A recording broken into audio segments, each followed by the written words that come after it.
بینەرانی پایتەخت میدیا لە هەر شوەیەکە سڵاوتان لێ بێت وا دیارە ڕۆژ دوای ڕۆژ نرخی دۆلار دادەبەزێت هۆکاری زۆر هەن بۆ ئەوەی نرخی دۆلار بەم شێوەیە ئێستا ڕوو لە دابەزین بکات لە ئێستادا نرخی هەر 100 دۆلارێک بەرامبەرە بە 146500 دینار شارەزایانی بواری دۆلار و درا و باس لەوە دەکەن کە لە ئێستادا بڕێکی ئەکجار زۆری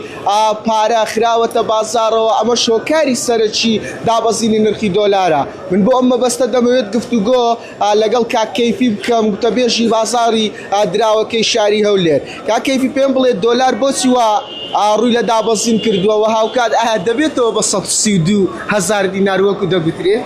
بخير بين بخوي نا 132 تشكا باقي مركزي بخوي بس 132 صدقا حموله اشتواج السري لو انا سي تشرا وسي براستي بلا يعني مازالي تصدش لزارش مازالي بيت اخواري يعني حكومه العراق اگر بردوام بي روجانا بردوام بي توزيع كني روجا 200 مليون 285 مليون اذا بجيري طلبيات يعني تمشى كي بازرقانه كان حمو يعني هر كلوبالي لدري ولاطات تسلا الصين تسلا تركيا تسلا دبي تسلا اوروبا يعني بهم او بس لايران نبيتن ورخيا بس تسيدو عن حوال ذاك يعني من فيس يعني دستكنيو ورخيا بس تسيدو عن صرح حسابي ودل بين دولار زور يعني تمشى كي بيشان بازرگان ودكاندار كان زوري دهات دولار يلا دير دكريو ولا ناو بورصي والله مستبيوستان بينيا او بوين اقليات دكاتن بس تسلي بو عند الشين يعني بس تسيبنزي ورقه بود الشين دينار كي دون بو عندك انا ورقه بيوستان بيني بيتن ورقه بجرام بقرنو ليرانا دبروي ورقه روش بروش روي لا دابزين كيف دغوترا مانجي رمضان بالدولار دابزيت بالفعل ام بيش من يش راس درت بالي لا بخوي كسرتاي مانجي رمضان تقريبا يشتي بس 15000 بو استا بس تسلوششو بيصدنا المعامل بيو بس تسلوشش هات بلام اورو تاع تسلوششو 250 هات خواري بس توزي يعني لبر جيجنا يعني لبر شو جيجنا وانا خلق دات السيدري باو حفتي دولار ملك الميت لو انا باججني زياتريش بيت اخواري تكو حكومه العراقي روجانا نوتي دفروشي اذا تا 4 مليون يوبر من نهود يعني حكومه العراقي تشوار سيم دوله لا هاي عالم يعني بو نفروشتي براسي روجي 4 مليون يوبر من نفتي فروشي باي بازاري براسي يعني حكومه العراقي زود دوله مده بلام يعني كستي سرپرشتي بجواني بكاتن يعني لبروي دولار كهر بجراني ماوتو استاجر ايما لتا دوري اوروبا وانا باينه يعني دوله كمان تساوي اوروبا باينه بوروب كيما استا وكو اوروبا دش يعني لو اني هر من ذلك ما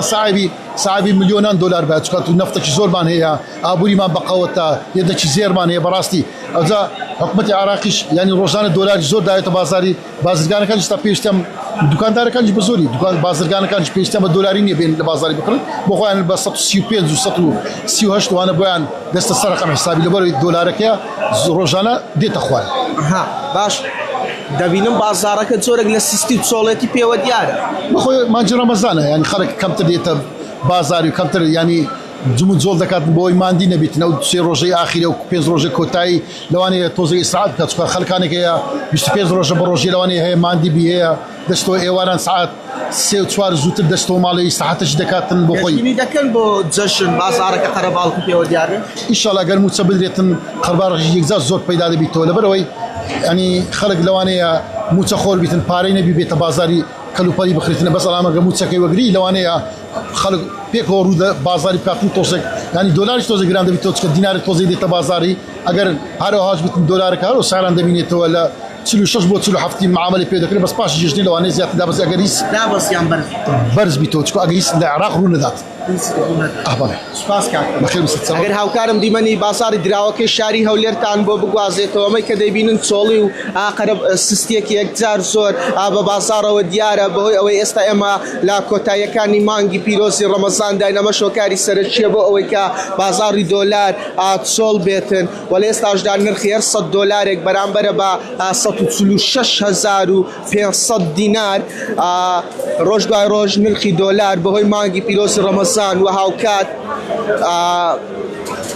خستنە ڕووی کاک بە شێوەیەکی ڕاستەوخۆ لەگەڵتەمەوەرە دووسەم بکە وەستی دۆلاری کووە دۆلار لەشکانە هۆکار چی نرخی دۆلار وادا هۆکارەوەی ئەگەر ئەو دز و گەندەڵەکان واز لە دزیبین لە باقی مەرکەزی بەغدای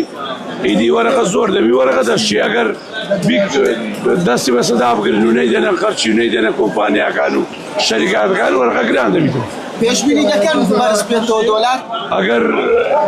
ئەو وڵاتانە دەوروبەر وازمان لێبینی ئەرێوەڵاوە ئێرانە تورکیایە دۆلاری نەبن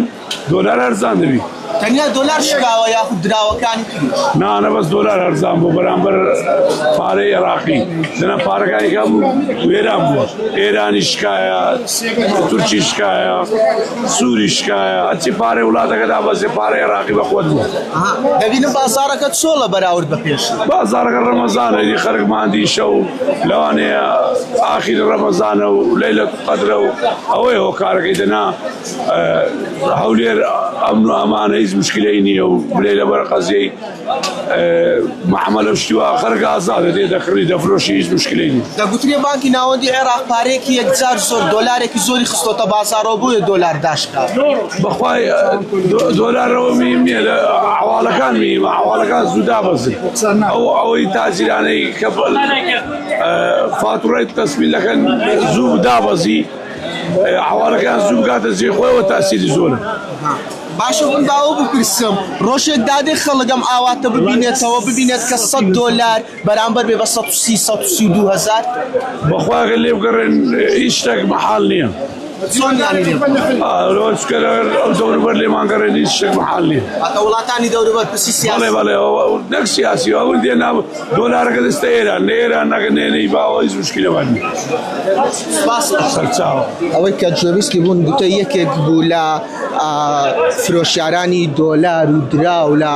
بازاڕی دراوەکەی شاری هەولێری پایتەخت ئەم دیمەنانەی دەیبینن دیمەنی ئێستای بۆرسەیە دیمەنی ئێستای بازاڕی دراوەکەی شاری هەولێرە لە ئێستادا 100 دۆلارێک بەرامبەرە بە 146,500 دینار یەکێک لە هۆکارەکانی دابەزینی نرخی دۆلار دەگەڕێتەوە بۆ ئەوەی بانکی ناوەندی عێراق دۆلارێکی ئەکجار زۆری خستۆتە بازارەوە ئاوە هاوکار ئێستاش کە لە مانگی ڕەمەزان داین هەموو ئەمانە هۆکارن و پێشبینی دەکرێت دوای جەژنی ڕەمەزان ڕاستەوخۆ بازاڕی نەک بازاڕاتە نرخی دۆلار بەرز بێتەوە ئەمە پێشبینیە و هاوکار باز لەوە دەکرێت ئەگەر ڕەوشی سیاسی وەکو ئێستا سەقام گیر بێت وەی کێشەیەکی سیاسی ڕوون لە ناوچەکە بە تایبەت ڕۆژهەڵاتی ناوەڕاست و عێراق نەکاتن ئەوە وەکو ئێستا دۆلار دادەبەزێت کە لە ئێستادا بەهاکەی خۆی بەراورد بۆ نمونە بە چەند مانگێک لەمەوبەر نزیکەی 5,000 دینار لە دەست داوە ئەمە ڕێک دیمەنی ئێستای بازاڕی دراوەکەی شاری هەولێرە. بەڵێ بینەرانی پایتەخت میدیا ئەمەی کە بینیتان و گوێبیستی بوون لە چاوی کامێرای پایتەخت میدیاوە دیمەنی ئێستای بازاڕی دۆلاری شاری هەولێرە لە ئێستادا هەر 100 دۆلارێک بەرامبەرە بە 146,500 دینار و هاوکات هۆکاری دابەزینی نرخی دۆلار دەگەڕێتەوە بۆ ئەوەی ڕۆژی سیاسی لە ڕۆژهەڵاتی ناوەڕاست و عێراق سەقامگیرە و هاوکات هۆکارێکی ترەوەیە بانکی ناوەندی عێراق بڕەپارەیەکی واتە دۆلارێکی یەکجار زۆری خستۆتە بازارەکانی مامەڵەی کڕین و فرۆشتنی دۆلارەوە هەموو ئەمانە هۆکارن بۆ ئەوەی دۆلار دابەزێت هۆکارێکی تریش ئەوەیە لە پێش ڕەمەزانەوە پێشبینی دەکرات دۆلار بەم شێوەیە ئێستا دابەزێت کە گەیشتە نێو ڕەمەزانیش بالفعل نرخی دۆلار دابەزێت و هاوکات باز لەوە دەکرێت لە دوای ڕەمەزان و جەژنەوە کە ئیتر ڕەمەزان کۆتایی هات و جەژن کۆتایی هات ڕاستەوخۆ نرخی دۆلار بەرز بێتەوە بەڵام ئەوەی کە هەیە بەراورد بە چەند مانگێک لەمەوبەر